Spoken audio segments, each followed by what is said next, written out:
Hallo, ihr liebe Leid, hier ist wieder der Yankee mit dem neuen Let's Play und zwar auf Iron Wunshi Let's Play Until Dawn of Pelzig. Ja, ich habe das schon mal ganz kurz gespielt, um zu gucken, ob es funktioniert. Hat soweit geklappt, zumindest bis in der erste Vorspann bin ich gekommen. Und ja, deswegen steht hier nur Fortsetzen. Also ich habe es bisher noch nicht gespielt.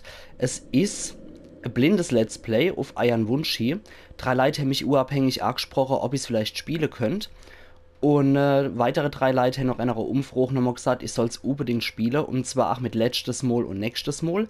Und als direkte Nachfolger von Resident Evil 7 gern.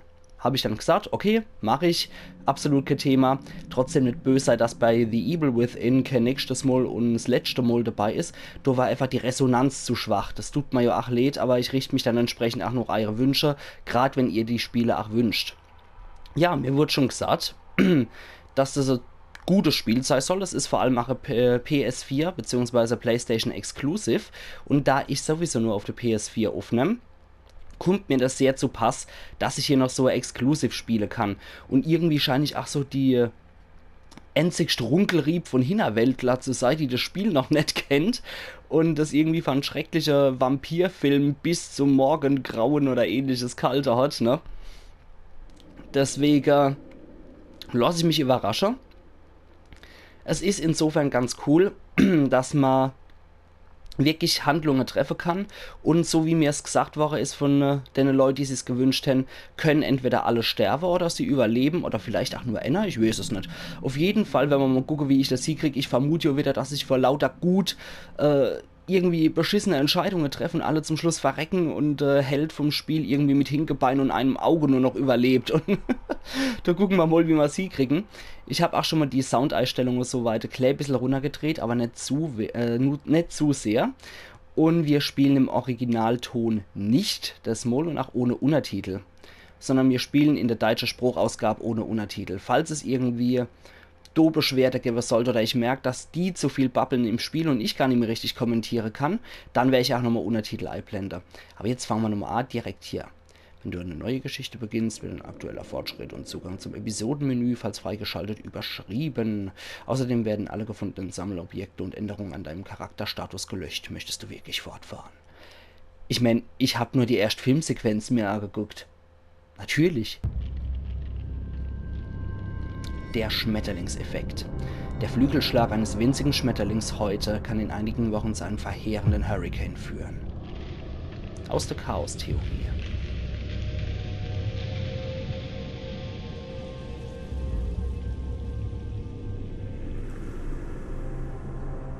Die kleinste Entscheidung kann die Zukunft dramatisch verändern.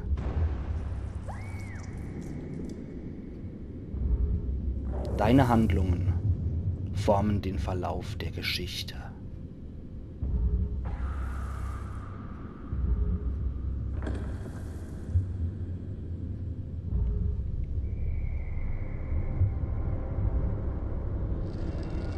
Deine Geschichte ist eine von vielen Möglichkeiten. Wähle deine Handlungen mit Bedacht.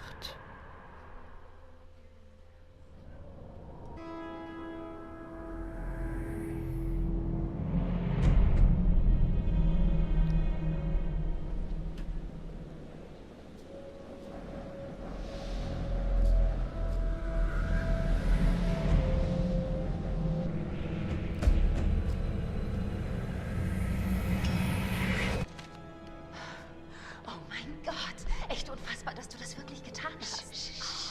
Findet ihr das nicht ein kleines bisschen kühl, dass sie in Mike verknallt ist? Anna hat versucht, ihn anzumachen. Ich bin voll auf der Seite von M. Und bloß weil er Jahrgangssprecher ist, hat nicht gleich jeder Besitzansprüche auf ihn. Mike gehört nur mir. Hey, ich gehöre überhaupt niemandem. Na, aber sicher doch da.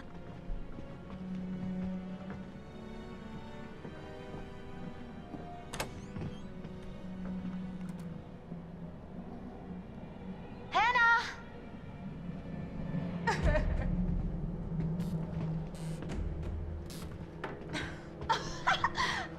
Oh, sie ist hier. Nein.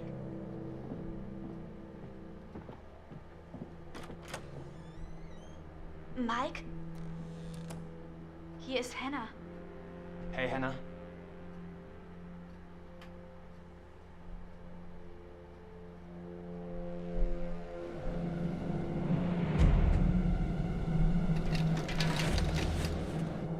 Hey, hast du das gesehen?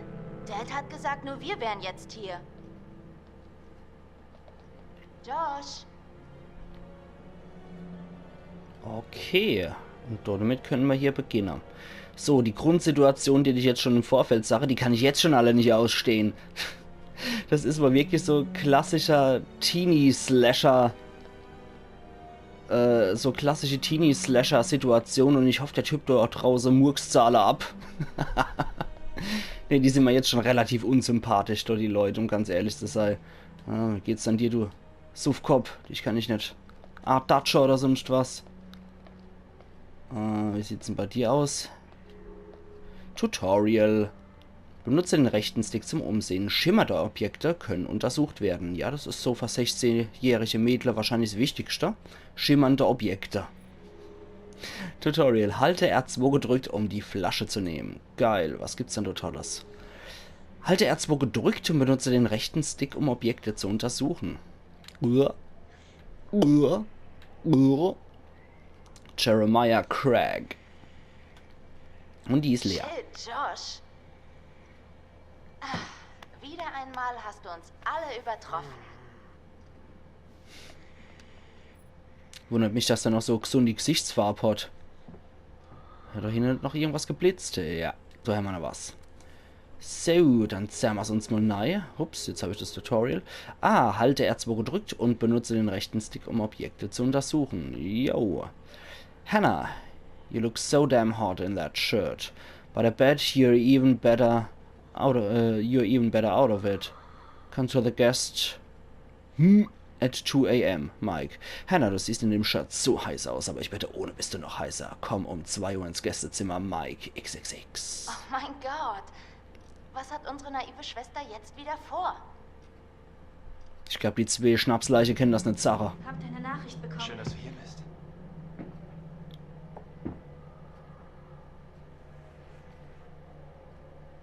Vielleicht sollten wir einfach ein bisschen, du weißt schon, rumknutschen und sehen, was daraus wird. Oh, ja. Oh mein Gott. Sie zieht sich das Shirt aus. Was? Oh mein Gott. Ned. Was wollt ihr denn hier? Hannah. Tut mir leid, Hannah. Das ging wohl zu weit, aber, Nur ein dummer Streich. Wisst ihr das? Hannah!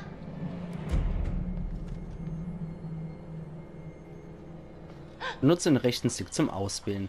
Ja, ganz toller Streich, wo man dann hier potenzielle Sextapes aufnimmt. Das ist sehr lustig. Das sind ganz bezaubernde Genosse. Jetzt wecken wir erstmal den Suffkopf auf. Josh! Fuck. Na, okay. Na dann. Leute, da draußen ist jemand. Was zum... Hannah! Was ist hier los? Wo will meine Schwester hin? Alles gut, sie versteht nur keinen Spaß. Es war nur ein Spaß, Han. Was habt ihr getan? wir haben bloß rumgealbert. Es war nur ein Scherz. Ihr Idioten! Hannah! Hannah! Sollen wir ihr jetzt nachlaufen? Weißt du, ich glaube, du bist der letzte Mensch, den sie jetzt sehen will, Mike. Was für Arschgeiger. Richtiger Aktionstask. Mann, sind das alles Usympathe und Widerlinge. Die kann ich jetzt schon nicht ausstehen. Sicher. Leute, ich sage sicher, ne? Ja, dass man noch auf die Schnies fallen vor lauter Wiescht. Und die reden alle, als hätten sie einen dumpfen Blecheimer vor dem Mund. Also die Synchronisation ist nicht so die beste. Nein, ich folg im dunklen Wald nicht dem Geräusch, sondern Fußspuren. So ein saudummer Hund rennt denn da beim Geräusch hinterher. Hoi. Abendessen.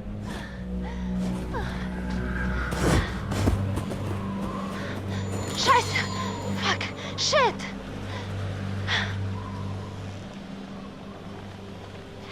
Hannah, wo steckst du? Ja, die Fusselspinne-Musik schon.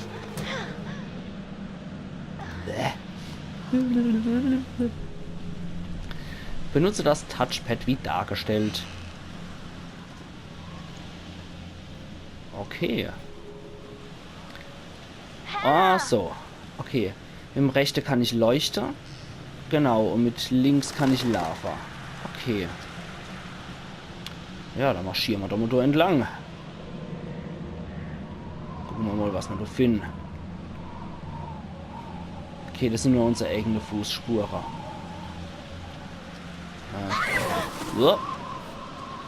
Basiert im Wald. Halte L1 gedrückt, um schneller zu gehen. Boah, jetzt geht's aber ab wie Sau hier. Wenn ich L1 loslasse, läuft sie normal und so schwingt sie noch mehr die Hüfte. Okay. Ups, da ist noch was. Ah, was ist denn das Schönes? Ja, was ist dann das? Wupp. Hoppla. Todestotem. Totemprophezeiungen. Schwarz-Tod. Der mögliche Tod der Person, die es findet. Naturvölker glaubten, dass Schmetterlinge Träume und Vorahnungen überbringen. Jedes Totemfragment sagt ein mögliches zukünftiges Ereignis voraus. Wie du spielst, entscheide darüber, ob diese Prophezeiungen sich erfüllen. Während du Totems freischaltest, werden die Ereignisse der Vergangenheit klar. Okay.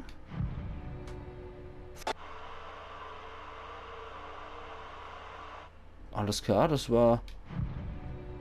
sah ein bisschen aus wie die Eugene aus The Walking Dead. Okay. Der Unbekannte. L1. Hinweis. Noch nicht gefunden. 1952. Die Zwillinge. Charakterinfos. Beth. Wir spielen übrigens Beth hier gerade. Okay. Mark Hannah sehr. Das ist natürlich praktisch. Wie steht sie dann so einem urigen Mike? Nicht so besonders. Sie ist besonders ehrlich und hilfsbereit. Sie ist relativ witzig, nicht sehr tapfer, durchschnittlich romantisch und recht neugierig. Und aktuelles Ziel, finde Hannah. Okay, das sah mal in der Vision jetzt eher aus, als würde sie ihren Tod finden. Hey, kann ich das Ding jetzt mitnehmen? Ich mag das mitnehmen, das Totem. Hopp, ich will das haben. Na okay, anscheinend nicht. Schade. Ja, das sah aber irgendwie aus, als würde die Hannah irgendwo runterstürzen oder als würde sie irgendwo runterstürzen. Das habe ich jetzt nicht so richtig gesehen. Aber wir sollten uns vor Klippe in Acht nehmen. Okay, da aber rechts ist irgendwas besonders gut zu sehen. Nee, natürlich nicht. Okay. Ja, aber bist dann Hannah. Hier ist das erleid. Mit L1 kann ich schneller mit der Hüfte wackeln. Ups, ein Drache ist auch im Wald. Oder an unserem illustre Verfolger. Hannah, hallo? Hannah, oh mein Gott, du bist ja am Erfrieren. Hier, nimm meine Jacke. Ich bin so ein Idiot. Ich bin so dumm. Oh, der Predator ist hinter uns her. Hannah?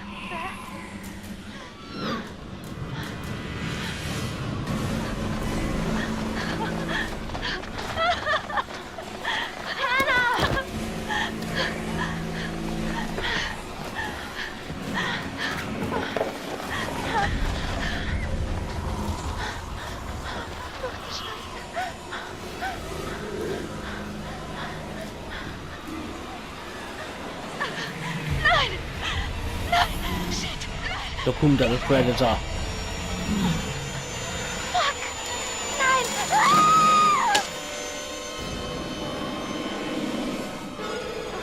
Ja, sieht aus, als würde sich die Todesprophezeiung gleich bewahrheiten. Festhalten! Festhalten! Ja, halt dich doch erwischt. Ups. Hallo, du freundlicher Fremder.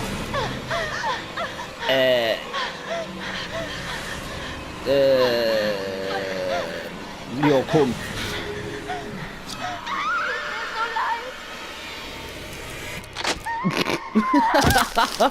Okay, hat einen Scheißdreck was gebrockt. Na okay, beide hinüber. Gut, ich hätte gedacht, wenigstens Annie könnte ich noch retten. Aber, ne.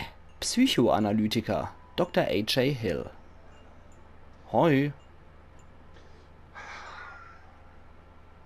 Bevor wir beginnen, sind da ein paar Dinge, von denen ich sicher gehen muss, dass du sie auch verstanden hast. Ach, was ist Dr. Peter Also Stormer? niemand kann ändern, was da passiert ist. Das liegt außerhalb unserer Kontrolle. Das musst du akzeptieren, um weitermachen zu können. Aber diese Einsicht bringt Freiheit mit sich. Jede Entscheidung und alles, was du ab jetzt tust, öffnet Türen in die Zukunft. Ich möchte, dass du daran denkst. Bitte denke immer daran, während deines Spiels. Jede einzelne Entscheidung beeinflusst dein Schicksal und das aller anderen.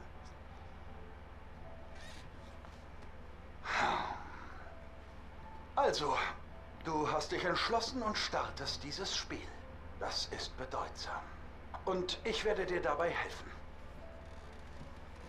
Manchmal können diese Dinge ein wenig gruselig, sogar erschreckend sein. Aber ich werde dir dabei helfen, egal wie grauenerregend es werden mag. Du wirst deinen Weg dadurch schon finden. Hm? Okay. Wir fangen mit einer einfachen Übung an. Nimmst du dir bitte diese Karte und siehst dir das Bild auf der anderen Seite an und sag mir, was du dabei fühlst. Es ist unerlässlich, dass du ehrlich antwortest, um aus diesem Erlebnis alles herauszuholen. Okay. Großartig, dass es der Peter Stormer ist. Der hat ja auch der Teufel in Konstantin gespielt, unter anderem, ne? Großartig. Cool, dass es so ein Schauspieler wirklich ist. Okay. Und was hat dieses Bild in dir ausgelöst? Und sei bitte ehrlich. Ich bin etwas nervös. Okay, Ehrlichkeit ist gut.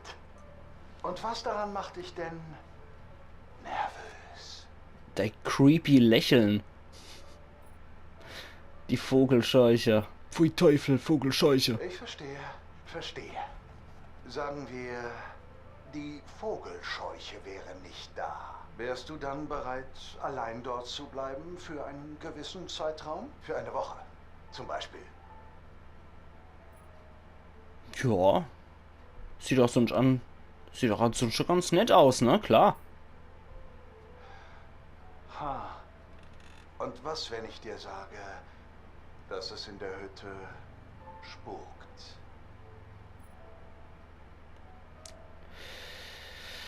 Wir sind doch so abergläubische Leute. Ich hätte Angst.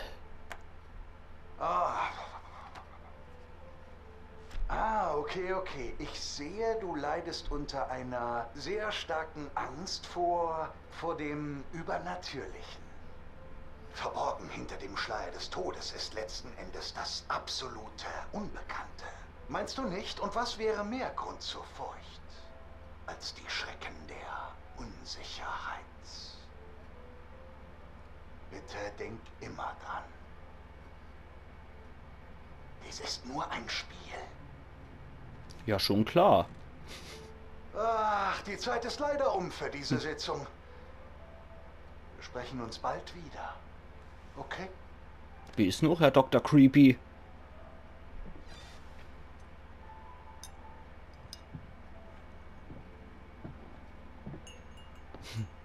Aber sau cool, dass der das so macht als Schauspieler.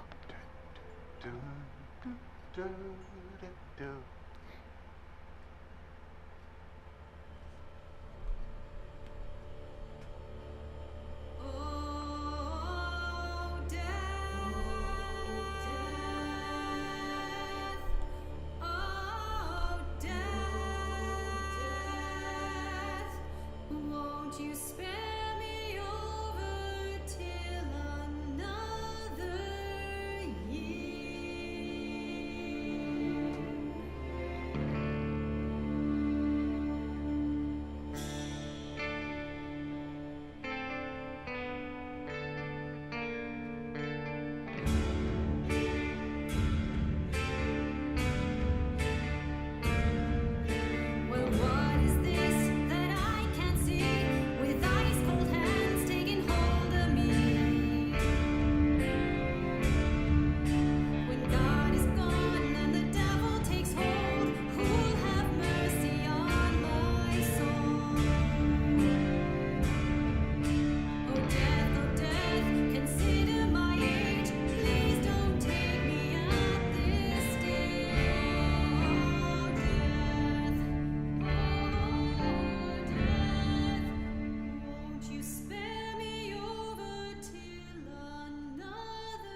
Heute vor genau einem Jahr kam es zu der schrecklichen Tragödie auf Mount Washington. Sheriff Annie Klein, die die Untersuchung geleitet hat. Danke für die Einladung. Den Ermittlungsstand für Hannah und Beth Washington, den noch immer vermissten Zwilling.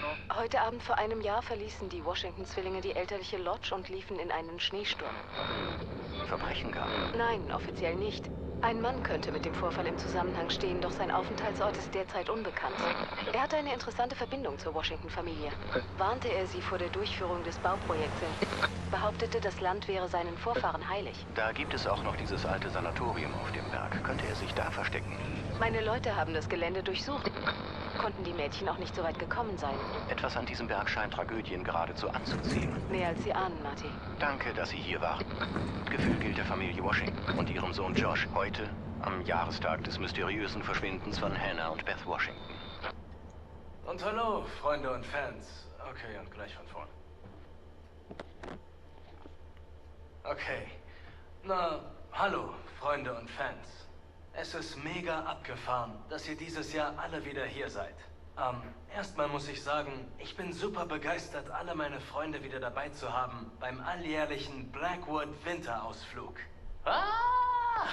Also, ich will nur ganz kurz das ansprechen, was alle im Hinterkopf haben. Ihr wisst schon. Ich weiß, ihr macht euch sicher alle Sorgen um mich. Und ich weiß, es wird schwer für uns alle zurückzukommen, nach dem, was letztes Jahr passiert ist. Aber ihr sollt alle wissen, ich meine, es bedeutet mir so viel, dass wir das durchziehen. Und ich weiß, wir machen das auch für Hannah und Beth, dass wir wieder alle zusammenkommen und an sie denken. Ich möchte wirklich ein paar schöne Stunden mit jedem Einzelnen von euch verbringen und Augenblicke teilen, die wir nie vergessen werden. Zu Ehren meiner Schwestern und, naja. Okay, also, diese Party wird absolut abgefahren, verstanden? Das Ganze hier wird ein Trip, den wir nie mehr vergessen, okay? Ja! Yeah.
Eins, Memento Mori, 10 Stunden bis zum Morgen.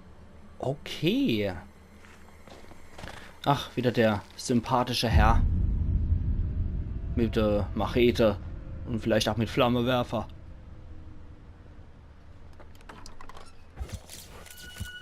Sam, Hannahs beste Freundin. Umsichtig, abenteuerlustig, lustig, gewissenhaft. Okay. Hallo? Ist jemand hier?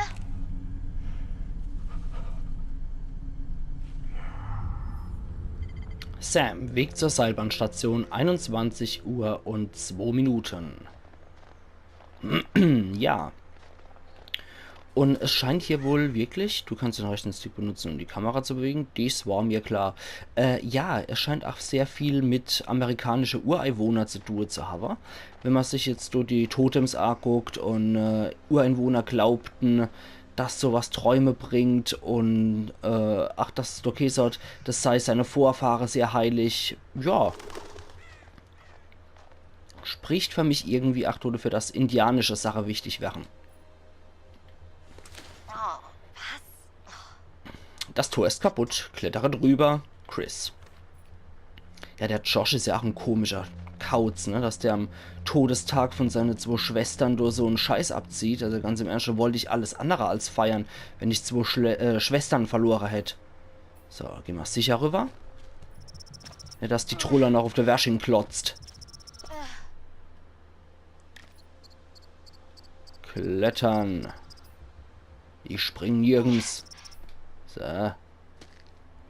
Das kriegst du noch hier. Okay, das sind die Einsteiger-Dinger. Ich nehme mal an, sowas wird später wesentlich schneller vonstatten gehen.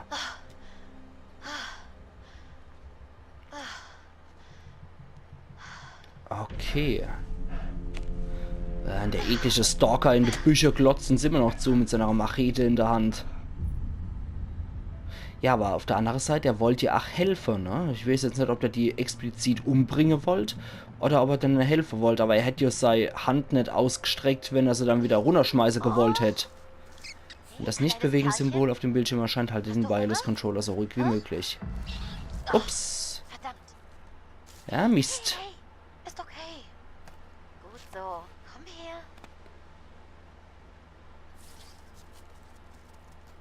Ja, komm. Komm, du Winzling. Kleiner Wicht, komm her. Echt süß. Hehe. Qualtig. Ja, ich muss mal anscheinend irgendeinen Tisch oder was zulecken, wo ich das schnell drauf schmeißen kann, wenn ich sehe, dass was nicht bewegen darf. Wenn du unsicher bist, was du als nächstes tun sollst, dann R1, oder? R1 war das, ne? Genau, Sam, Eigenschaften.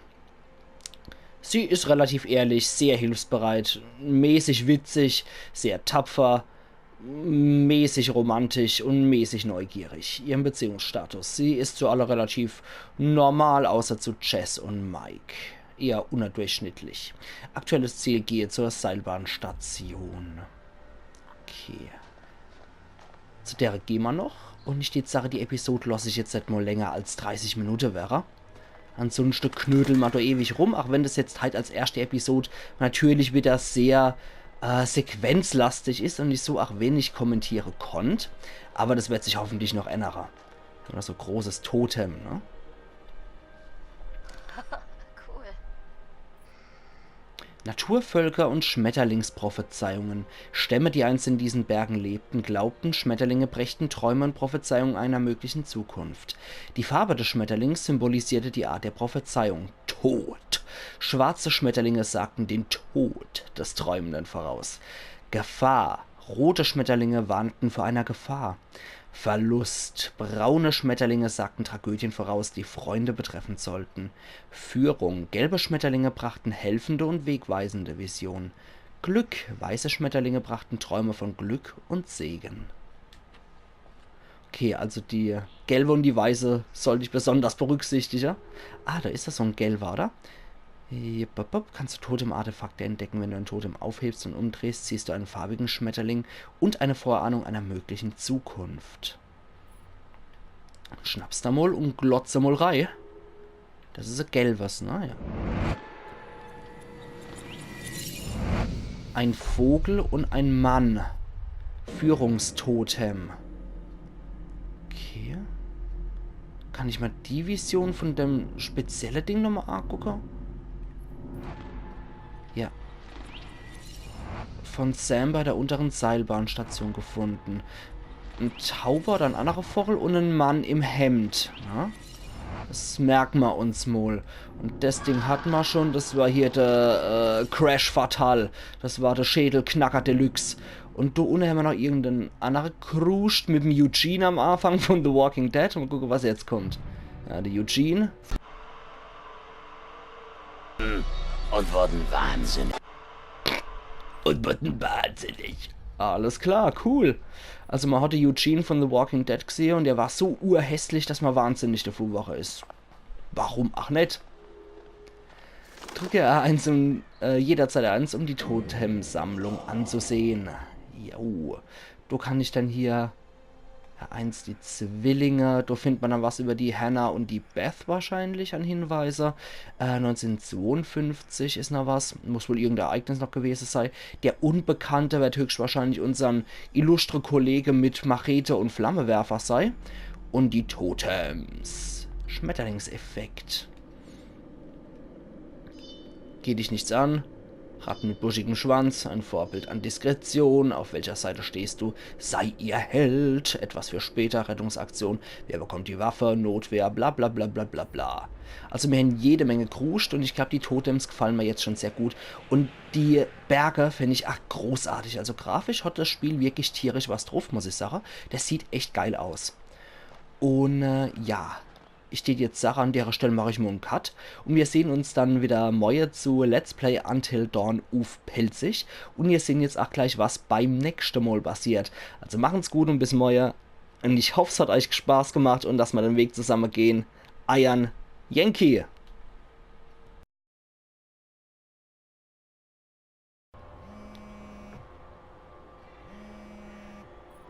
Was soll das überhaupt hier? Was meinst du? Was zum Henker macht ein Schießstand bitte am Fuß einer Skilodge? Boom. Schmetterlingseffekt. Mike und Em sind getrennt. Wir sind jetzt zusammen. Und zwar nicht auf rein freundschaftliche Art. Aha, so viel zu Emily und Mike sind getrennt. Dieses Mal versuchen wir zu den Wurzeln deiner Ängste vorzudringen.